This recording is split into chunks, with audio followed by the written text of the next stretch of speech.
सरकार सुजलाम सुफलाम वगैरे म्हणतं, आम्ही फार चांगले मोठे झालो, 1 ट्रिलियनच्या जाहिराती येतात पानभराच्या. काय त्याला अर्थ आहे? अगदी म्हणजे फार सरकारकडून फार मोठा अपेक्षा भंग झालेला आहे.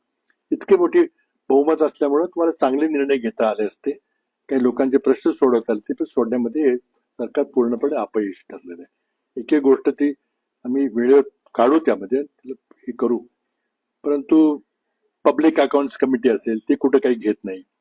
कुठं ज्या प्रकारे सरकारची स्थापना झाली त्यामध्ये सर्वोच्च न्यायालयाने निर्णयच दिला नाही की हे जे घडलंय ते पक्षांतर बंदी कायद्याचं उल्लंघन झालंय का नाही. आणि त्यामुळे लोकशाहीचा गळा घोटण्यामध्ये सगळ्यांनी, नरेंद्र मोदी पासून सगळ्या लोकशाहीच्या ज्या संस्था आहेत त्या सगळ्यांचा त्यामध्ये हात आहे. आणि त्यामुळं हे कम्प्लिटली इन्स्टिट्यूशन कॅप्चर ज्याला म्हणतात, ते संविधानिक संस्थाला त्या सगळ्या हस्तगत केले गेलेलं आहे. त्यामुळे लोकशाहीचा ढाचा दिसतोय पण आत्मा मारून टाकलाय, आत्मा राहिलेला नाही. त्यामुळं आता आमच्या समोरचं मोठं आव्हान असं की लोकशाहीला पुन्हा कसं जिवंत करायचं आणि लोकांना न्याय कसा द्यायचा लोकशाहीच्या माध्यमातून, तो प्रयत्न चाललाय. फार आम्हाला यश आलं असं मी म्हणणार नाही, पण आम्ही प्रयत्न करत राहणार जे काय असेल ते. बाकी प्रश्न बरेच आहेत. कुठे कारण नसताना वंदे मातरम सारखे विषय घेऊन लोकसभेचा वेळ दिला जातो, पण तिथं चर्चा मात्र विधेयकावर कधी होत नाही, झाली पाहिजे. आणि मग रेटून नेऊन आवाज बहुमतावर सगळे विधेयक पास करून सरकारला जे पाहिजे ते करायचं चाललेलं आहे. तर अत्यंत विदारक परिस्थिती आहे. त्यातून आता काय मार्ग निघेल का, आता याची वाट बघायची. काही आंतरराष्ट्रीय घटना ज्या घडलेल्या आहेत त्याच्याबद्दल मी थोडा उजळता उल्लेख केला होता.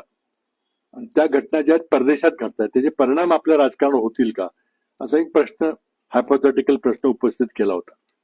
आणि मला असं वाटतं की त्याचे परिणाम आपल्या देशाच्या राजकारणावर होतील आणि ते ठराविक वेळेत होतील. आणि म्हणून मी ती 19 डिसेंबरची तारीख दिलेली आहे, त्याला एक संदर्भ आहे. आणि त्या दिवशी काहीतरी मोठा स्फोट होईल आणि त्याचा भारतावर किती परिणाम होईल ते पाहायचंय. मला वाटतं की होईल म्हणून, पण तरी शेवटी मी एक राजकीय विश्लेषण आहे आणि एक्झॅक्टली काय घडते ते 19 तारखेला आपल्याला कळेल. बाकी मला वाटतं काही निवडणुका, आपल्या स्थानिक निवडणुका चालू झालेल्या आहेत. वेळापत्रक थोडं विचित्रच आहे. त्यामुळं प्रचाराची वेळ आपली जी नेहमी 24 तास आधी आपण प्रचार बंद करत ती आता पुढे ढकललेली आहे. आणि फार गलथान कारभार चाललेला आहे. नगरपालिकेच्या ज्या निवडणुका झाल्या, इतका गलथान कारभार निवडणूक आयोगाकडे होईल अशी अपेक्षा नव्हती. म्हणजे अर्ज परत घ्यायची आणि छाननी होण्याची तारीख संपल्यानंतर 4 दिवसांनी चिन्ह वाटप झालं आणि लगेच 4 दिवसांनी निवडणूक प्रचार संपून लगेच निवडणूक घेतली गेली. विचित्र आहे, कारण निवडणूक आयोग जी स्वायत्त संस्था पाहिजे ती आता सरकारच्या हुकुमाखाली, आदेशाखाली चालते. दिल्लीची निवडणूक आयोग प्रक्रियेने महाराष्ट्रातली प्रक्रिया, दोन्ही त्याच प्रकार चालले. त्यामुळे लोकांचा या प्रक्रियेवरून विश्वास उडत चाललेला आहे.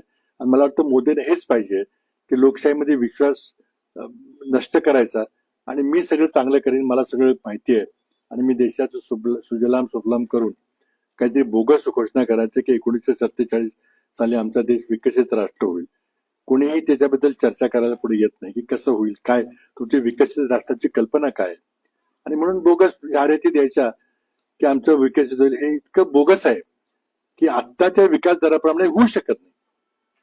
तर तुम्ही व्याख्या देत नाही की विकसित म्हणजे काय, आणि फक्त जाहिराती द्यायच्या पूर्ण पानाचे की आमचं सगळं काही चांगलं होणार आहे.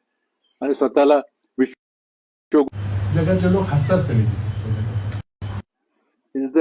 80 कोटी लोकांना तुम्हाला अन्नधान्य पुरवल्याशिवाय त्यांना जगवता येत नाही आणि तुम्ही विश्वगुरु याची गप्पा मारताय.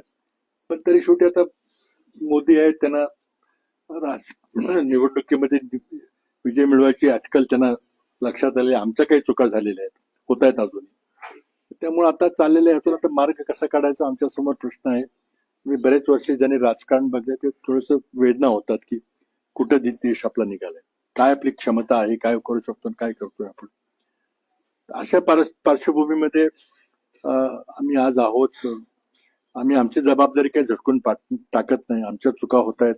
आम्ही ज्या प्रकारे प्रभावीपणे विरोधी पक्ष म्हणून काम केलं पाहिजे, इंडिया आघाडीला एकत्र घेऊन केलं पाहिजे पुढे, तिथं आम्ही कुठेतरी कमी पडतोय ह्याची आम्हाला जाणीव आहे. पण त्यातून आम्ही अंतर्गत आत्मपरीक्षण करून त्यात काय बदल करता येईल ते करायचा आमचा प्रयत्न चालेल राहील. धन्यवाद. काय असेल तर मग विचारू, आपण चर्चा सुरू करू. चर्चा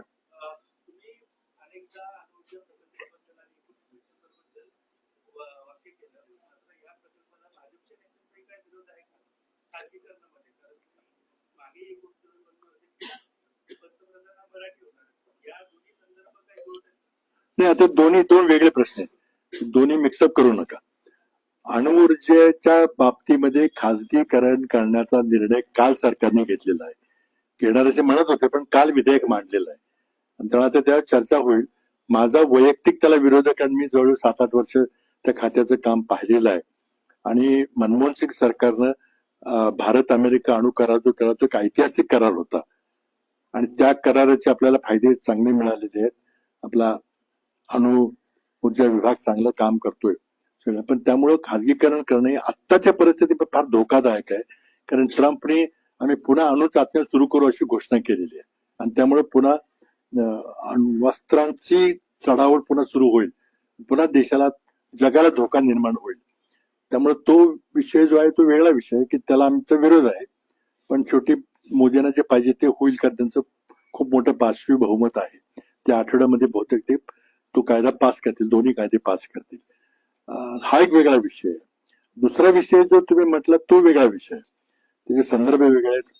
तो जे मी काय बोललो की काही बदल घडतील असं एक राजकीय विश्लेषण आहे, तो वेगळा आहे. त्यामध्ये कुठल्या विषयाबद्दल बोलायचं सांगा, मी पण त्यात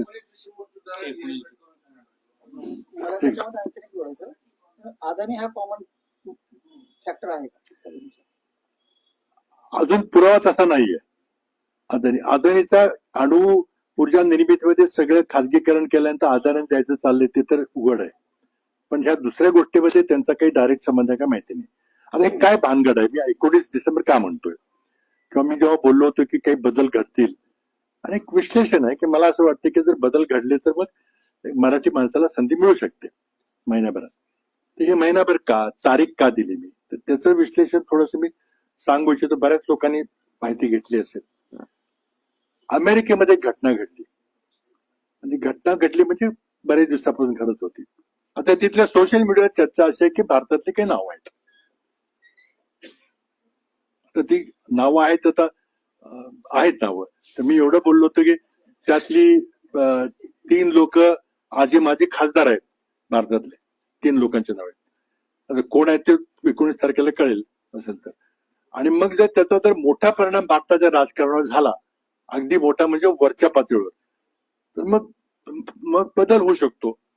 अगदी नंबर 1 पदामध्ये बदल होऊ शकतो. आता नंबर 1 मध्ये बदल झाला तर काही बारामतीचा कोण होणार नाही किंवा कराडचा कोण होणार नाही, कारण आमच्याकडे बहुमत नाही. होणार कोण, तर आमच्या सूत्राकडून माहिती आहे की काही भारतातली नावं आहेत आणि ती महत्वाची नावं आहेत. आता बघा, मी काही आधी तोंडाने बोललेलं नाही काही, कारण हे करणं योग्य नाही. पुढे माझे भांगड काहीतरी आबरू नुकसानी दावावर करतील काहीतरी. पण मी एवढंच म्हटलं की मराठी माणूस होऊ शकतो. आता कसं होईल, 1 नंबर तिथं पद मोकळं झाल्याच्या होईल का, ते सांगतो ना मी. आता हा तर्क आहे की होऊ शकतं म्हणून. समजा ते त्याच्यामध्ये नसतील तर ते पद मोकळं होणार नाही होणार, मग नाही होणार. नसतील तर ठीक आहे, मी म्हणतोय की होईल असं म्हणतोय. आता ते तर्क आहे. कसा तर्क आहे की होणार भाजपचाच, आमचं तर काही होणार नाही कोणी इंडिया आघाडीचं वगैरे. तर भाजपमध्ये तो कोण माणसं आहेत पुढं, नागपूरचं होणार. हे जर एवढं गंभीर असेल तर मग संपूर्ण देशभरात राष्ट्रीय उलथापालथ का होणार नाही? होईल ना. 19 तारीखची वाट बघा ना तुम्ही. मी म्हणतोय काय सगळं, मी काय मला कोणीतरी कानातून गुप्त सांगलं असं नाहीये, हे सगळं ओपन माहिती आहे. तुम्ही गुगल करा आणि तुम्ही बघा काय चाललंय ते.